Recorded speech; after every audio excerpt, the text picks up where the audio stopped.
All right, so now we're going to jump into kind of stereotypes and biases, talk a little bit about the history and kind of examine, how it comes out in modern day. Um, so racial stereotypes versus racial biases. So it's important to understand the difference between the two. So stereotypes are preconceived idea that attributes certain characteristics to all members of a race or group. They're oftentimes, they're usually exaggerated, they're oversimplified. Most of the time they're demeaning. Sometimes they could be positive, but yeah, they're still negative even when they're positive. And racial biases are conscious or unconscious preference or reactions to another race. So that's important to understand. Like first, the stereotypes come first. Is we absorb these stereotypes of like black criminality or different things like that, and then we absorb that, and then then the outcome of those stereotypes, the outcome of absorbing that and internalizing those stereotypes are our racial biases. We unconsciously or unconsciously develop preferences or fears or prejudices, against, people based on their stereotypes. For example, one, example is all Asian Americans are smart. So if you're constantly, bombarded with that, which we do that because I'll talk about a little bit later. So when you're hiring people, you might hire an underqualified Asian American just because you think he's smarter than a qualified black applicant. So that's an example of racial bias. It's kind of like you're reacting and acting out on these stereotypes that you've absorbed for a while. I specifically chose a positive stereotype because I want to kind of just dive a little bit deep into positive stereotypes and why they're still bad. Because this is something I hear a lot from a lot of white people, saying things like all Asians are smart or successful, or all Latinx people are hard workers, and a lot of times it comes from these good intentions, and they don't understand that even good stereotypes are bad. And then I will list like just a couple reasons why they're bad, but there's a lot of reasons why they're bad. Some of the reasons is they're setting unfair expectations. You're saying all Asians are smart and successful, so that means if you have an Asian person that's not successful, then he's or smart, not smart based on achievement tests that are racially biased. Then those people may not get help, because they assume that they don't need help because they're genetically and genetically predispositioned to be smart, or if they do, or if they are successful, then it's you downplay their individual accomplishments, and now it's just part of us. No surprise here that the Asian person was successful. So that's one. It's just setting unfair expectations. Another one is it whitewashes a lot of our racist history in our current racial systems. Like all of us are genetically the same, but we're affected by racism and about our racial hierarchy differently, and that affects our outcomes. So, but if we start, we whitewash a lot of this systems, and then that's perpetuating a lot of like racist beliefs about, for example, like how a lot of, is where this idea came from with all Asians are smart and successful people. There's a lot of racism that created those myths. A lot of, we're gonna have a whole class kind of dedicated to discrimination against Asian Americans and Latinx American people, and we'll talk more about the history that's not often talked about. But a lot of that came from the fact that between the 1800s, mid 1800s and 1900s, Asian Americans were just they were banned from, Asian immigrants were banned from coming into this country. There was all kinds of prejudice and violence and racist policies against Asian Americans. And then in the 1960s, we finally opened it up, with different, with the, immigration reform, but at the same time, we only allowed like the most successful Asian people to come to this country. We deny all the people that, most of the people that need to come the most, deny people in poor Asians, deny, Asians that are like, you're trying to escape, bad situations, they're looking for asylum, and we just accept the most successful Asians, which starts producing all this data, this great data around a lot of these first, Asian communities that start coming in, new communities that start coming in the 60s. And that pushes what we call a model minority myth. So model minority myth is basically is false perception that, they're saying, hey, look at this Asian communities, these new Asian communities are coming in the 60s, they're so successful.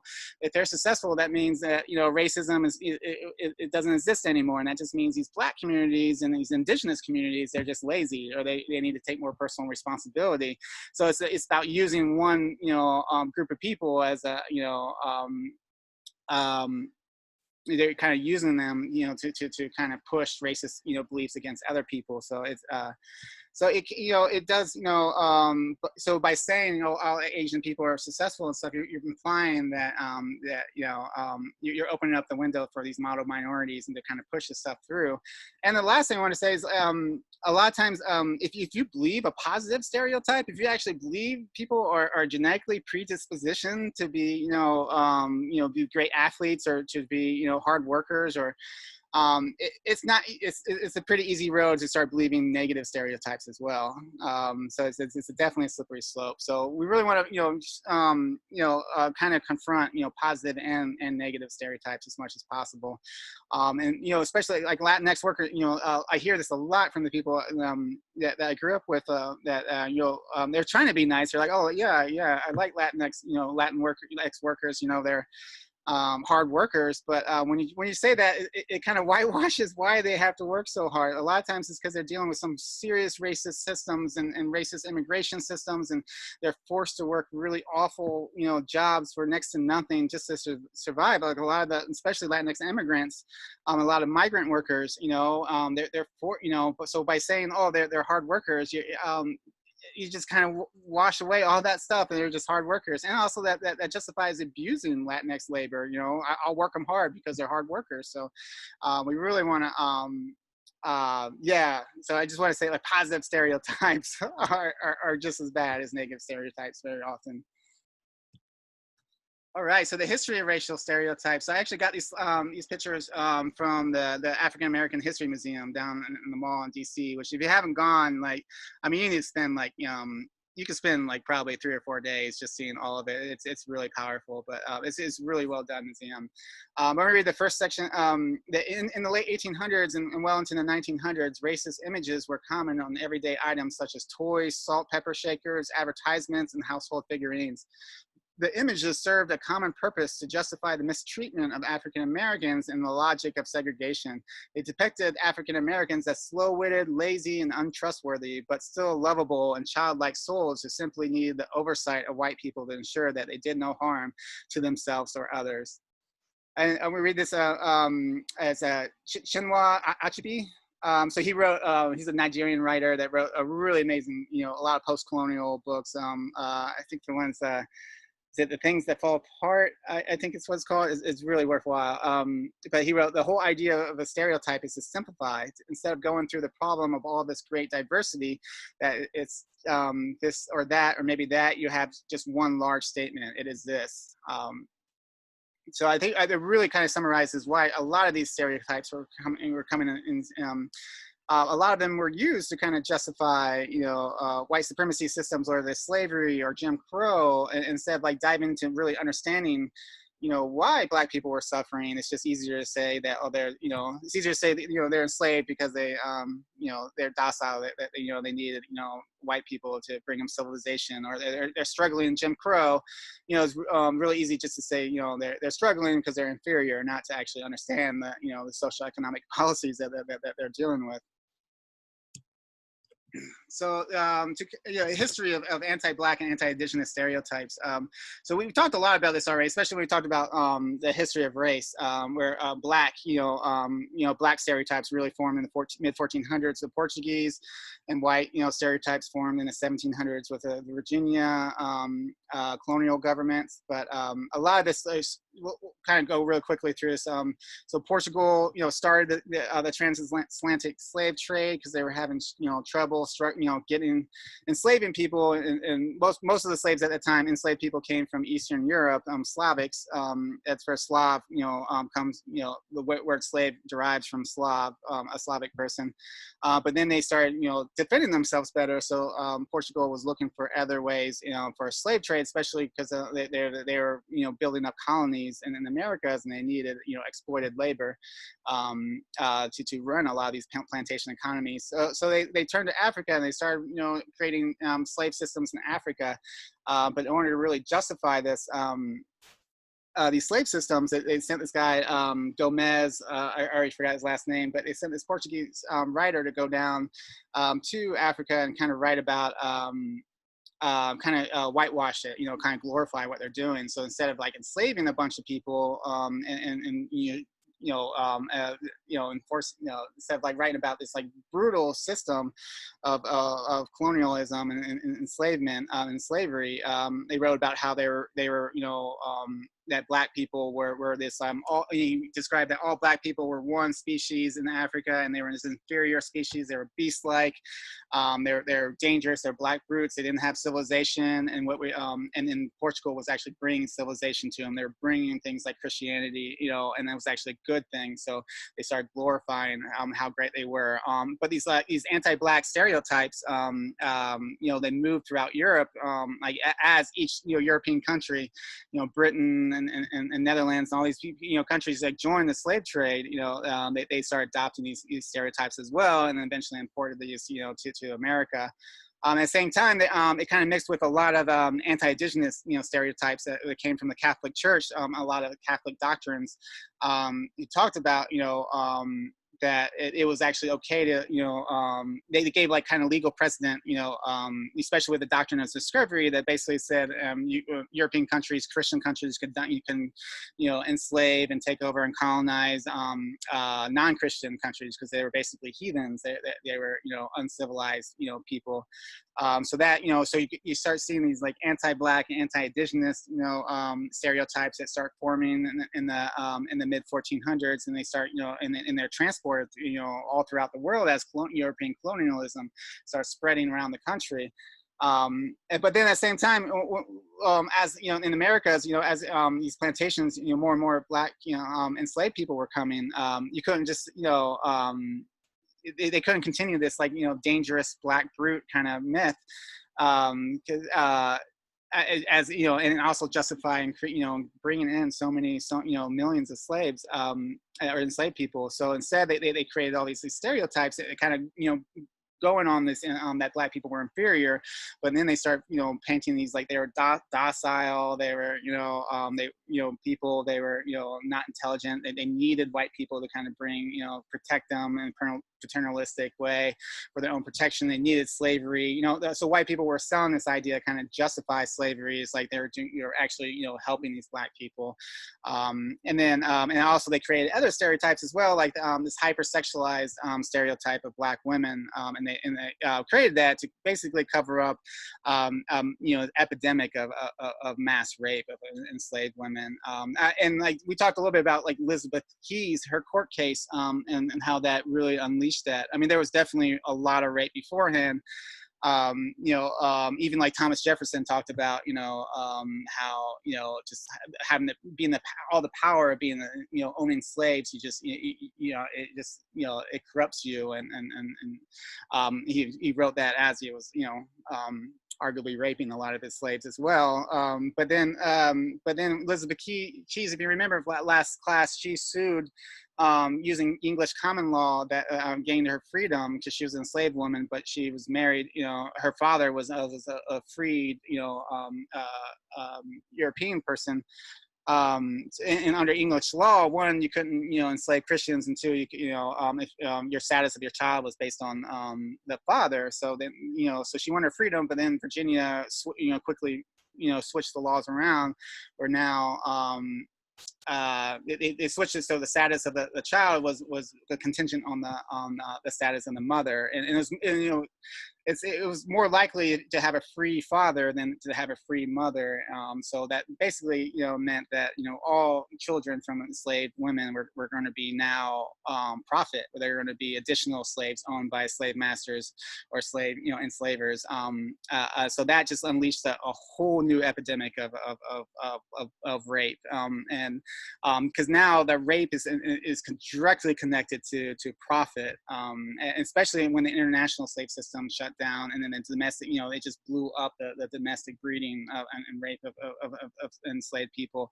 And so they had to have these hypersexuality, these white people blamed it on, black women were just so hypersexual, when in reality that stereotype was just used to cover it up.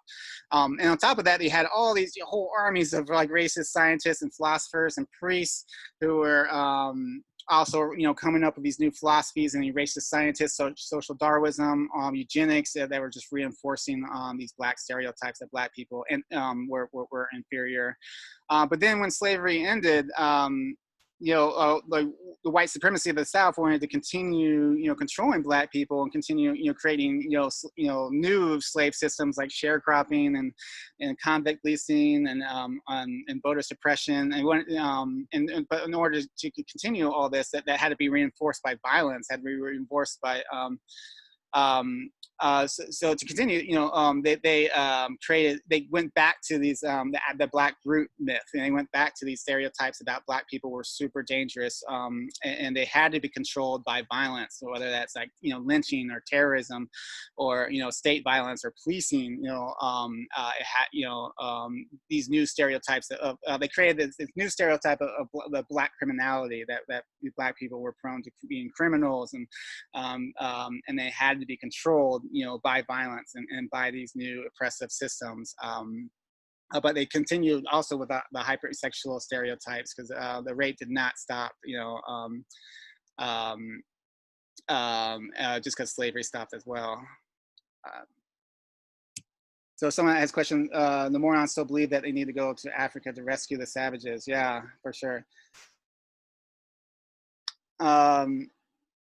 Okay, so during slavery times, there was a lot of different stereotypes, but they created 7 very common stereotypes, and we can see a lot of these stereotypes are in ways still alive today, or at least, even if they're not, used today, they're still, there to kind of justify different narratives, different false narratives.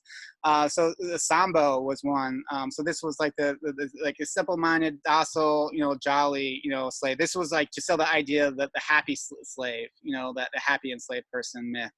And that, and they white people definitely have sold this for a while, that black people were actually happier. And you think about, I read this article that Smithsonian did a couple of years ago, where they were like trying to figure out how much federal money are we spending every year to upkeep Confederate monuments, which is, it's a lot. We're spending like tens of millions of dollars every year to upkeep these Confederate monuments that are based on a false history, and like, it's crazy. But one of them, is Jefferson Davis's home, and so he was the president of the Confederacy, and they turned it into this like museum, and so they sent some reporters down there, and they were walking around, and they give tours, and they dress up in antebellum, clothes and time period clothes, and yeah, they were going around basically saying that black people were happier as slaves. They were selling this like happy slave, the Sambo, stereotype, and that article came out like 2 years ago, so it's definitely something that's still being pushed right now. And then you have Jim Crow, so we're all familiar with the Jim Crow laws, but that was Jim Crow is actually a minstrel character. So there was a lot of minstrel shows at this time where white entertainers would go around the country. They dress up in blackface, and then they would play all these different stereotypes. And this was super dangerous. Why this was so bad is because most of the white people in this country, this was like literally their only, interaction, or not even interaction, their only perception of black people at that time was these horrible, exaggerated stereotypes. And we see this when black people finally tried to get out of the South. A lot of the opposition towards them came from a lot of these stereotypes. Then we have Mammy, which is like a large black woman who took care of the house, white people's house. She loved taking care of white people. She loved domestic work, but at the same time she hated, she was very mean to her family and things like that, and which again to kind of justify the slavery narrative. And then Aunt Jemima, we all know the syrup. Luckily they just stop using that. But I mean, it was an insane amount of time they were pushing this stereotype. And that Aunt Jemima, it's just basically a mammy that's more focused on just like cooking and domestic work.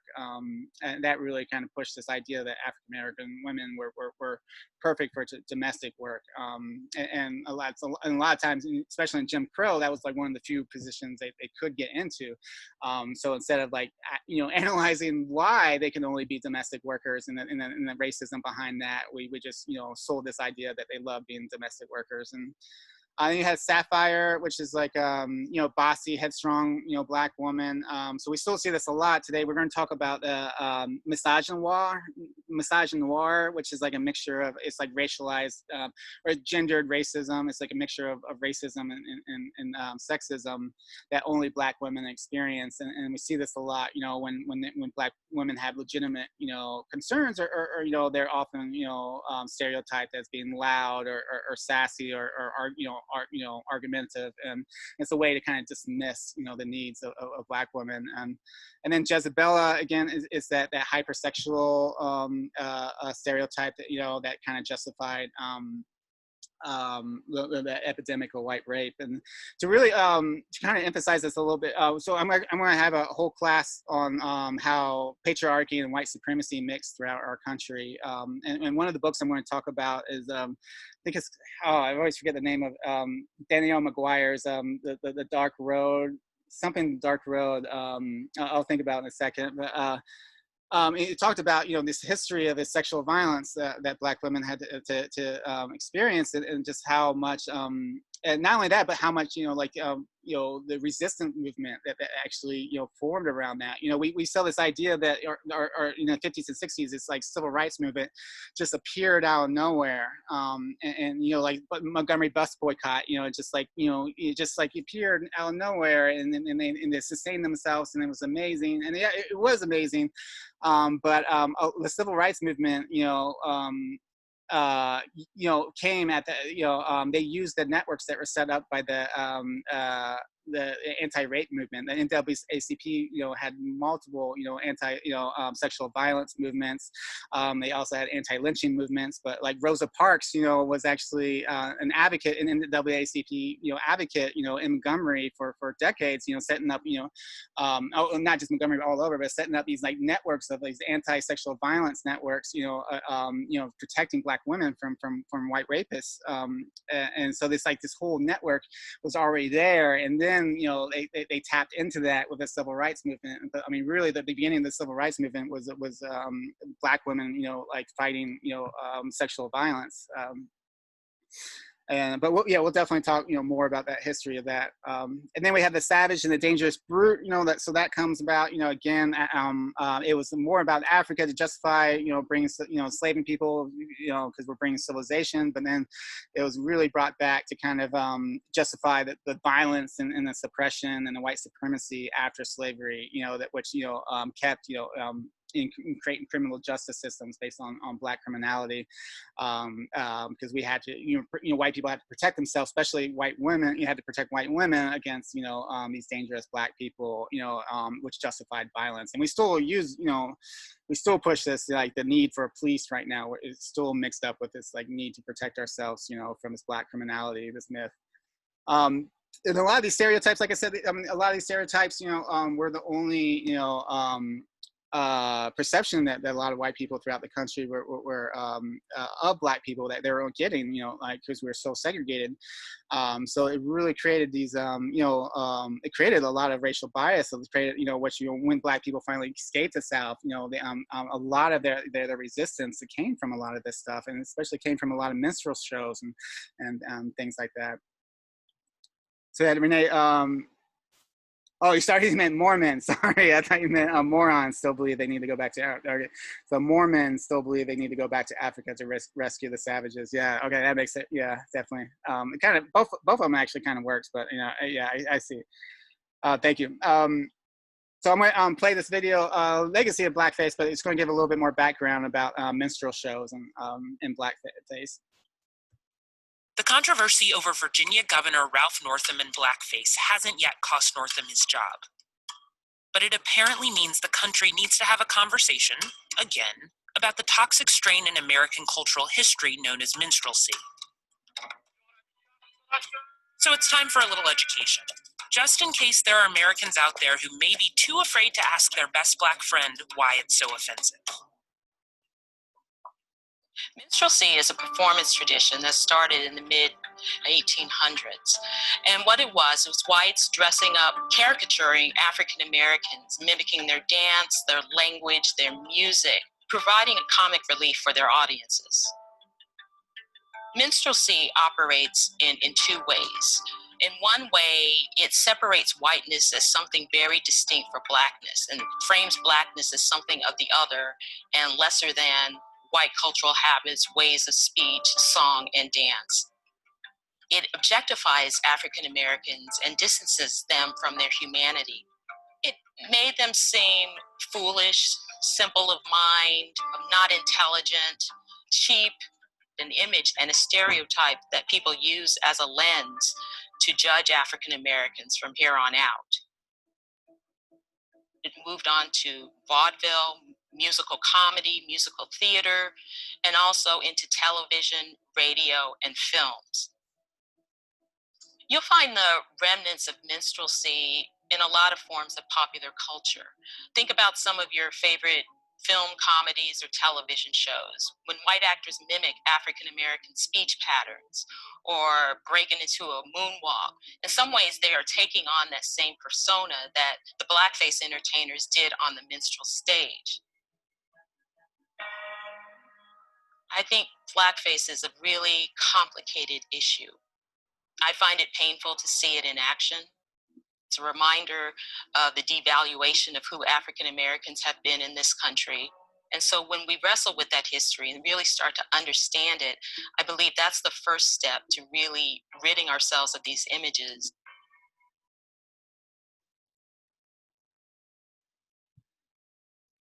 Right. It's a really great. If you have HBO, check out that whole segment. So I want to follow that up with I don't know if anyone's seen Spike Lee's movie Bamboozled. I think it's such a powerful movie. I took a Black media class in college, and our final was literally we had to watch this movie. It's basically this Black TV executive, Damon Wayans, wants to get fired, so he creates like the most offensive show. He basically creates a minstrel show in modern day reality, thinking he's going to get fired, but instead, America loves it, and it's crazy. But there's this really great montage during this movie where they talk about all the different types of stereotypes that they've seen in culture, especially in media. And I'm going to play this. It's just a couple minutes, but it's and you also think about like people watching this. This is their only their only perception. White people are at this time. Most white people are segregated from Black people. They don't see. This is the only thing that they're learning about what Black people are. Is so they're creating all these like horrific stereotypes from this media. Well, Mr. Bones, how are you this evening? Me? I'm the personification of health, Mr. Christie. Good. Who was that lady I saw you with this afternoon? That was no lady. That was my wife.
Broke in as a bootleg, you know. Here we go. Oh, for a month and a half, I've been dreaming how pretty I was going to look tonight. Well, here's my punishment for thinking so well of myself. This is tough to put on and take off. You know, you're lucky.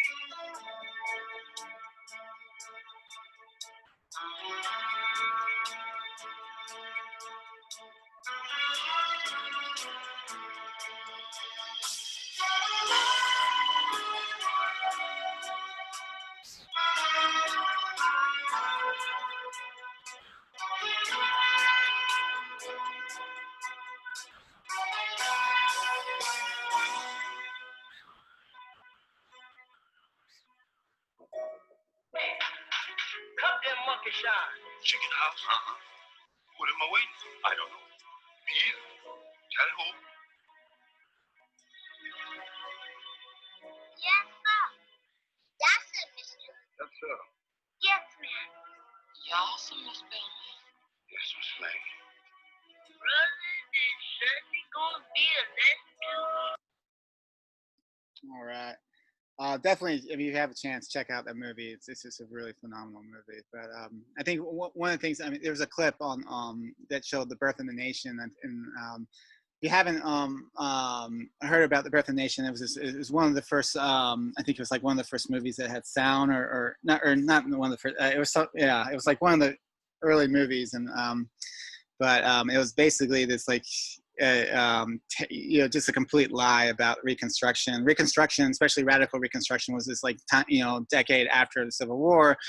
Started off bad, but then eventually it became radical Reconstruction. Was this trying to fix what trying to do reparations and 40 acres and a mule, and then it created black representation. Like tons of black people were voted in into Congress, and it was very successful and did really amazing things, like built the public education system, the starts of it that we have today.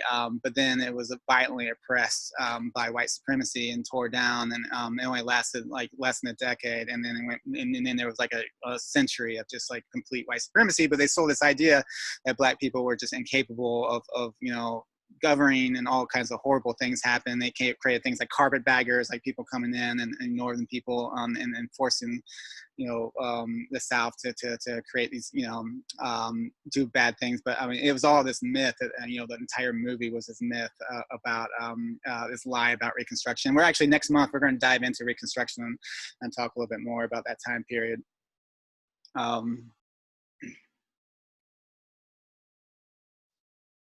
All right, so when we talk about when we look through the history of stereotypes in this country, we talk a lot about anti-Black and anti-Indigenous stereotypes. But those were definitely not the only ones. There was a lot of other stereotypes, especially around Asian immigrants and Latinx or Mexican people. I want to say immigrants, but a lot of them were actually, it was their country first, especially after the Mexican-American War.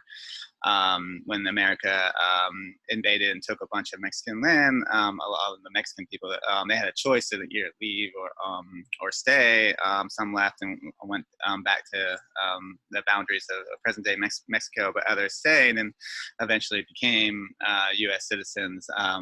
But so to call them immigrants would be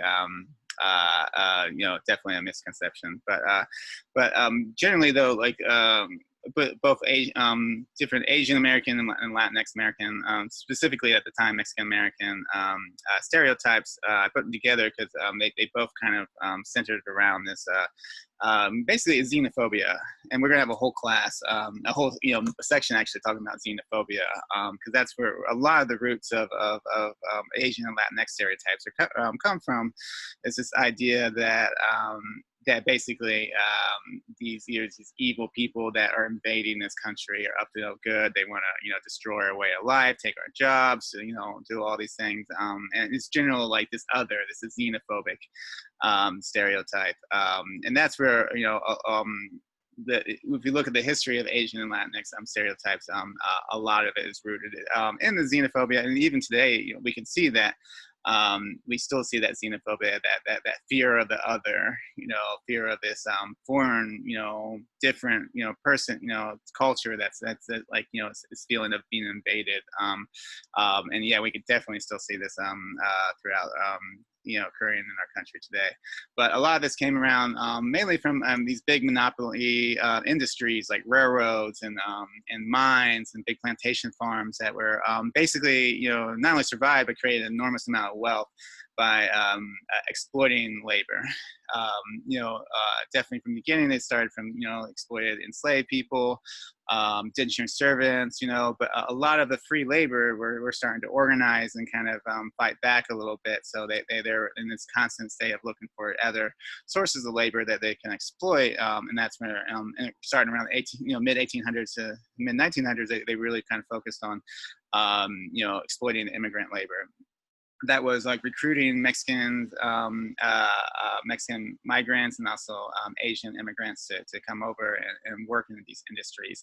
And that's really how, like, a lot of these industries, like the transatlantic railroad, a lot of their mines and plantations, a lot of our economy was built on exploited immigrant labor. But at the same time, there's this rising American, or not American, rising racist sentiments from the white people, Europeans at the time, that were really focused on seeing these people as kind of like invading, taking over. They're stealing everyone's jobs. They were, they were, destroying the way of life. Destroying white civilization. Especially, I mean, there was a lot of, like, you could see a lot of caricatures around this idea of the yellow peril.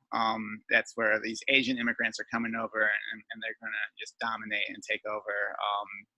And we see this a lot with kind of like the way that the white, Americans reacted, and the policies and reactions towards these immigrants, which oftentimes have to do with a lot of violence. We definitely don't, teach our history of lynching, especially not with thousands of Black people, but also there was a lot of Asian immigrants and a lot of Mexican immigrants that were lynched during this period as well. There was a lot of violence towards them, mainly because most of them wouldn't, didn't qualify as citizenships. They didn't qualify as citizens, and they didn't have rights. They couldn't, defend themselves in trials. So they couldn't be on juries. Couldn't own land. So they were very, they were very unprotected people. That a lot of violence was initiated towards them. A lot of it was about stealing their land. A lot of it was just, eliminating economic competition. But a lot of this was just, based on this xenophobic fears and racism.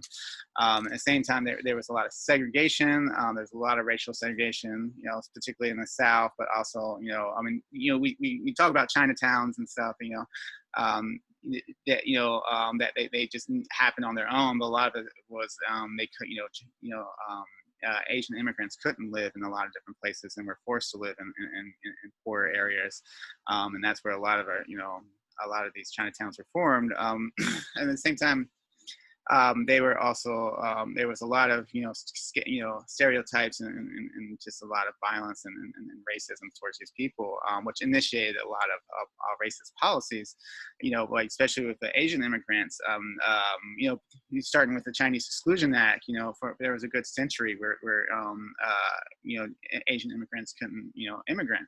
They were banned from coming into this country. There was a lot of land laws, alien land laws, that prevented them from, having rights and owning land and defending themselves in courts, and we even, see up in, into World War II, like the Japanese internment camps, that was really built, we didn't have German, internment camps. I mean, we had, because that was really built on, because there was this like, foundation of racism towards Asian Americans. And it was just so much easier to push these racist policies. And what we saw is like this pattern. We'll talk more about this pattern in our xenophobia month. But there's this pattern of like, basically we need, because U.S., the whole, economy of the U.S. is built on exploited labor. It's built on this, like, it's built on slavery and plantation economies and colonial capitalism and things like that. So we need exploited labor for a lot of industries to operate. So we see through the past century or so, there's times where we needed, a lot of labor. So we would recruit, all these immigrants, bring them over, and farms and mines and railroads and things. And then when we were fine, or some disaster happened, like the Great Depression, or all, after World War II, all these, soldiers were returning home and they couldn't find jobs. So we would, like our country would scapegoat, these people, and then have these, like, pass these, like, racist policies, eliminating their rights, or doing massive racist deportation campaigns, like the Mexican reparations. Or I'm not going to say this full word because it's a very derogatory word, but Operation W, by Eisenhower did. I mean, these were these massive, horrific, deportation campaigns, where they rounded up people. A lot of people died. They deported people that were American citizens. Especially with Mexican Americans, there was different periods where they were either qualified as white and as a citizen, or they they didn't qualify, based on the racist attitudes at the time. So I mean, in all these campaigns, I mean, it was fueled by a lot of racism that kind of pushed this, and which was fueled by these, like, racist stereotypes. And we still see this today. We're still going back and forth between when we need labor, we bring all this immigrant labor in to exploit, and then when we need a political scapegoat, we scapegoat this labor and then deport them and oppress them. So we see this in multiple waves over the last century. And then the last, like, historic stereotype I want to talk about, that is very prevalent today as well, is just we talked a little bit about anti-Indigenous racism, and we had these stereotypes of how they were savages and stuff, but and uncivilized, but really, like, starting in the early 1900s and really blown up in the mid 1900s. Even though, like, we still push these stereotypes that Indigenous people were uncivilized. And we had all these laws that outlawed them, practicing, speaking their language and practicing their culture or religion or things like that. And so we outlawed basically, Indigenous people just being Indigenous, and because we're trying to force them to assimilate to white culture. But so at the same time we were doing this, we started to kind of romanticizing Indigenous life, and started to co-op a lot of their culture, and create, particularly it really started with the early 1900s with sports teams. I mean, some of the first professional baseball teams to co-op and native culture, like Cleveland Indians. There was, like, the Braves, the Boston Braves, and several other organizations. But it really caught on with schools, high school mascots, which it just makes it even more detrimental, because here we are, like, teaching these kids, at a very young age, how basically normalizing anti-Indigenous racism. And that's really what comes down to with anti-Indigenous racism, is a lot of people don't see it's racist because it's just so normalized in our culture. It's in tobacco products, baking soda, clothing. It's like all this, these we just grabbed their culture and just made it into commodities and novelties to sell. It's names of military weapons and vehicle names. And like with our we're in DC, and our football team is the Washington Redskins, which is super horrific word when you really read the history behind that, how that's directly linked to putting bounties on Native Americans and like doing horrific things to them. So so it's super it's super racist, but so many people just never saw it as racist. They saw it, either, saw it as honoring them, or just like that it was just a sports thing. It wasn't really about natives. And that's not because it wasn't racist. It's because we normalize this so much, especially with anti-Indigenous racism. It's just so normalized that most people don't see it as racism. So we have this past century of just like turning their creating stereotypes out of their culture, and then using those stereotypes as sports mascots, product logos, product brands, and then really again in like the 60s or so, we really start seeing the explosion of native costumes. of just like literally like dressing up at, you know, particularly for Halloween, but for a lot of different things, you know, anytime you know, I mean, this is a huge industry. You can't go to a costume store and not see some aisle dedicated to Native stereotypes. And this is particularly harmful. Well, one, I mean, like, especially if you divide it, there's like the male costumes, which is like this, you know, the stereotype of the savage warrior, uncivilized. Again, you're pushing this dehumanization on indigenous cultures. But then I think what we really need to focus on too is what's really harmful is the Native women costumes. And they're almost always, you know, this hypersexualized Native woman, you know, in a short skirt or whatever, you know, and that is really troubling, because if you actually, you know, because if you actually explore what kind of violence Native women actually experience, Native women are, you know, experience the highest levels of violence of any group in this country. And there's this actually epidemic happening right now. It's we call it MMIW. It's missing and murdered Indigenous women, and we'll talk a lot more about that next class or next month when we talk about the effects of colonialism on Native culture. And I mean, there's, you know, literally thousands of women every year that are kidnapped and murdered, and with like no consequences. And a lot of it is like this. There's these like weird gray areas of jurisdiction between, you know, like a lot of tribes can't actually investigate, you know, domestic violence and things and murder, and they're forced to rely on, you know, the local, state, and federal police who, you know, are hours away. And are full of a lot of anti-Indigenous racism themselves, and a lot of times, like, you know, like if a missing, you know, if a Native girl, you know, goes missing, it'll be weeks before they even, you know, issue an Amber Alert or start investigating. And there's no you know, actual federal database that looks into this stuff. It's just a mess. And there's basically these giant gray areas where Native women are kidnapped and killed at pretty alarming rates. And, you know, one of the things that really helped, you know, actually helped this, you know, in 2013, I think, was the Violence Against Women Act. Actually, you know, solved a lot of these gray areas and gave jurisdiction to the Native tribes so they could be, you know, have authority to be more involved and you know, start working on, you know, actual action plans on reducing this.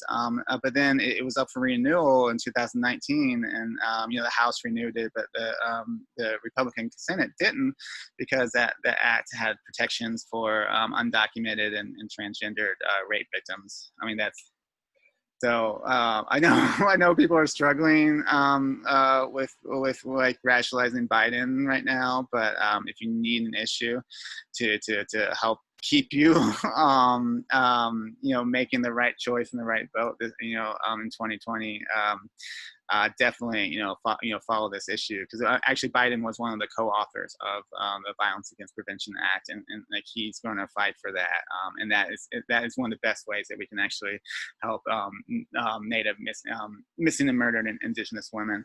But just going back to, you know, so you know, we're dressing up in these hypersexualized Native women, you know, outfits, and at the same time we're completely ignoring the fact that there's a mass epidemic of murdered, you know, kidnapped and murdered Native women. It's insane. And then DOJ released this report a couple of years ago saying that the majority of the violence committed against Native women actually came from non-Native people. So that's because a lot of these gray zones, because it's just encouraging a lot of white people to do a lot of really horrific things right now, because there's not a whole lot of accountability. So please don't dress up like Native costumes, especially like Native women. It's so serious right now, because there is a direct connection. You know, Native people experience an enormous amount of violence. You know, at the same time they're experiencing, you know, enormous amount of you know, problems like mental health issues and stuff. I mean, they have some of the highest suicide rates of any group, and a lot of that's connected to just how, you know, the anti-Indigenous racism that we produce in our society daily. that they have to see and they have to absorb, and not only, you know, encourages people to actually be violent towards Native cultures, but it also encourages Native cultures, you know, we're talking about that internalized racism, they're internalizing that, and we're seeing, you know, really horrific outcomes. I mean, it's not that alone, but that, I mean, for sure, it definitely contributes to it. So it's so important that we stop, you know, these mascots and costumes, and it's like stop normalizing anti-Indigenous racism. I'm gonna read this last quote. Heather Davison, she did a really great article. I definitely recommend reading this whole article. But she wrote, racist stereotypes of Native people are seemingly ingrained into the psyche of people starting in childhood. Some subliminal, some direct. Most of this Native imagery is constructed and controlled by non-Natives, while there is this constant omnipresence of such imagery, it is severely lacking real Native representation. People see more Native depictions created by non-Natives in media than they do real Native people. This is how Native stereotypes and misconceptions are formed. This is, whether consciously or not, embeds the notion that Native cultures are here for consumption. It suggests it's perfectly normal and acceptable to use Natives for products and profit, and to most people it is, except to the very people being exploited. I think this is the most important part of this quote, is like, people see more Native depictions created by non-Natives in media than they do real Native people. So that's really like why, you know, I mean, if they were actually, you know, if Black Indigenous people of color were actually, you know, represented in our media, and not to say these stereotypes wouldn't still be harmful, but they'd be a lot less harmful. But the problem is, most people, I mean, these stereotypes are the main experiences that they're formulating their beliefs and their implicit biases towards these people, because they don't actually, I mean, white people in general, white people are very, you know, probably the most racially segregated group. So we're absorbing all these like stereotypes and creating our biases without actually meeting Native people or Black Indigenous people of color. So that's really kind of hits like how, you know, how dangerous a lot of these stereotypes are. All right, so this last slide, I'm just going to briefly kind of go over, I just listed a bunch of, so we talked about a lot of the historic stereotypes, but you see a lot of those are still with us, or form different, you know, types of stereotypes. And I'm just going to read through really quickly through this list, and we're actually going to, cover all of these. Most of these we're going to actually dive into in our next section, our next couple sections. Not so much the stereotypes, but we're going to dive into like the biases that comes from a lot of these stereotypes. And then some of these we're going to talk about, you know, in other classes like model minorities and other things. We're, you know, welfare queens are going to come up in a lot of our other classes. But I'm just going to go through this list really quickly, because these are, like I said, this isn't a definitive list, but this is these stereotypes are big ones right now that we're dealing with, and are producing a lot of really negative outcomes right now in our country. And I think one of the biggest ones we're seeing is the criminalized Black males. So this idea that, you know, all Black, you know, that is just, we just have this bias, you know, that that all Black people are criminals or violent. And this, you know, we talked about this. This was like just, you know, because of after slavery, you know, they needed, you know, white supremacists needed justification to inflict white supremacy through violence and voter suppression and things like that. So they created this, you know, idea that Black people were all dangerous, and we needed violence to protect ourselves. And that has never been challenged. We never really dealt with that. I mean, that's just something that's permeated in all of our institutions, and particularly our criminal justice institutions and our policing institutions and our housing institutions, and that's something that comes out today, you know, this anti-Blackness towards Black males. In the same thing, in a very similar fashion, we've also done, you know, we criminalized Latinx immigrants. You know, I know Trump is a big one on that, but Trump wasn't the first person to do this. This is something we've been doing for a long time, but Trump really capitalized on this, like pushing this notion that, you know, that immigrants were, particularly from the South, because, you know, we never talk about the immigrants from the North or European immigrants, but from the South, those Southern immigrants are all, you know, rapists and drug dealers and are bringing crime, you know, and then like even in 2018, there's these huge migrant caravans that they stirred up all this xenophobic fears that they're just like all these criminals that are going to invade in our country.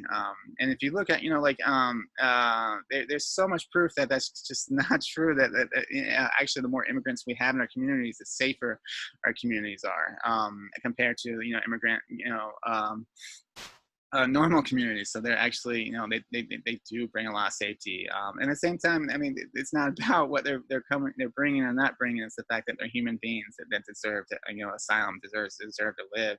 They're actually oftentimes escaping horrific situations that we've caused, which we'll talk a lot more about that in our anti-immigration classes. But we're some of the main people causing the situations that they're escaping from, you know, sponsoring horrific dictatorships to,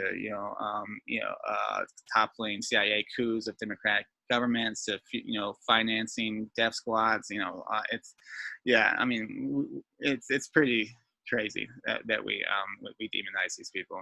And I say, you know, we also after 9/11, you know, the Muslim Arabs are there's been a lot of violent, a lot of stereotypes around them and how their culture is suddenly, you know, a violent culture. You know, Islam is a terrorist organization. They always say, you know, the political right always wants you to say radical Islam, radical Islam is terrorist. You know, they want you to associate all these words together, because if there's a Muslim as a terrorist, it's not an individual act like a white terrorist. It's part of a whole culture.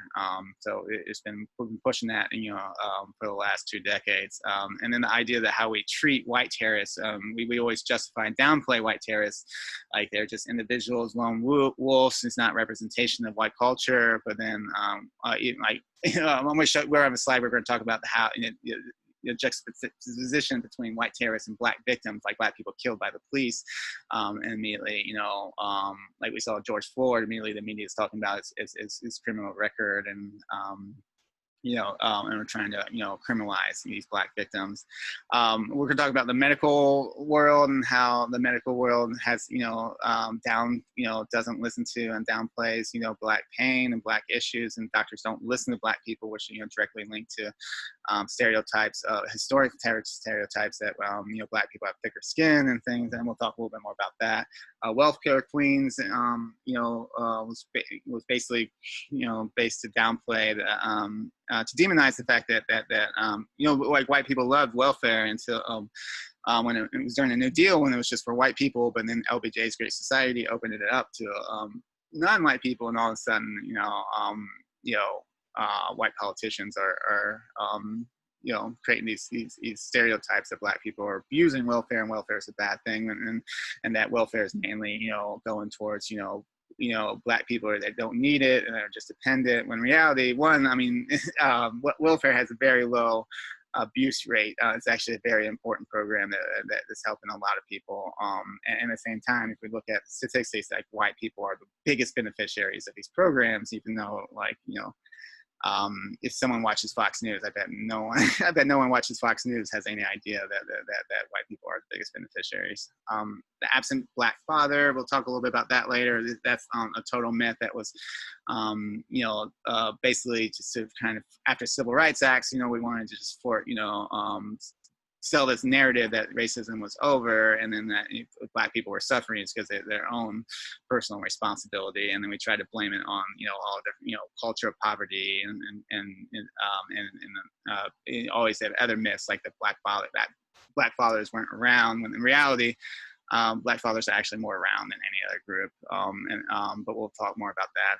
Adultification bias towards black girls. You know, I mean, a lot of people know that black boys are suspended 3 times more than white boys, but most people don't know that black girls are suspended 6 times more than white girls for the same offenses, and that's because we judge black girls a lot harsher than we do white girls. And then the fact that, you know, all of our beauty standards or professional standards, all this stuff is based on white standards, based on white haircuts, based on white clothes and white cultures and things. So colorism, this idea that the whiter you are, the better you are, and that's not only enforced by a society that treats you better, you know, for having lighter skin, even like, you know, but also it's enforced internally. A lot of people have internalized that, particularly, you know, like in Indian communities and like in Southeast Asia, there's a whole billion-dollar industry of skin lightening cream, because you're treated better. So even if you're not, you know, even if you think it's ridiculous, you still kind of push it because you know society is going to treat you better. And we'll talk more about colorism. you are. It's just, you know, kind of this combining sexism and racism, this genderized racism, these special stereotypes that we only put on Black women, and a lot of times it's to downplay a lot of things, like, you know, like when a Black woman's trying to advocate for herself. So, you know, we have these stereotypes like, oh, she's just angry, she's just, you know, sassy, whatever. You know, it's kind of to like downplay what they're dealing with, and kind of silence Black women, or it's like, you know, the hypersexualized Jezebel, you know, this idea that continues today, that this idea, it kind of justifies this rape culture and sexual violence towards Black women, as, you know, they you know, they all are just so sexualized, you know, you know, people, you know, that they, you know, deserve all this, you know, happen to them. And then a strong Black woman, you know, that, you know, again, it's a positive thing, you know, like, you know, yes, there's a lot of resilience and strength with Black women. And at the same time, like, we push this narrative to kind of downplay, like, a lot of things that they're, you know, that Black women have to deal with, and no one else has to deal with, all the emotional labor that comes with it. And it's kind of downplayed it, like, oh, you know, yeah, it's kind of similar to like the Latinx you know, all Latinx people are hard workers, you know, and that downplays why they have to be hard workers and all the racism that they're experiencing. And then mild minorities, you know, we talked about when they you know, take one minority as doing well, and then they use that as proof, you know, and use it against the other minorities, saying, oh, well, if you know, if Asian Americans are doing well, then, you know, Black people must just be, you know, complaining because, you know, racism is gone. And then we talked about Native mascots and things. So yeah, we're going to definitely kind of jump on. Well, we're going to explore more of these modern stereotypes, but mainly explore the biases that each one of these stereotypes create in the next section. All right, so this section we're going to talk about, as I was saying, we're going to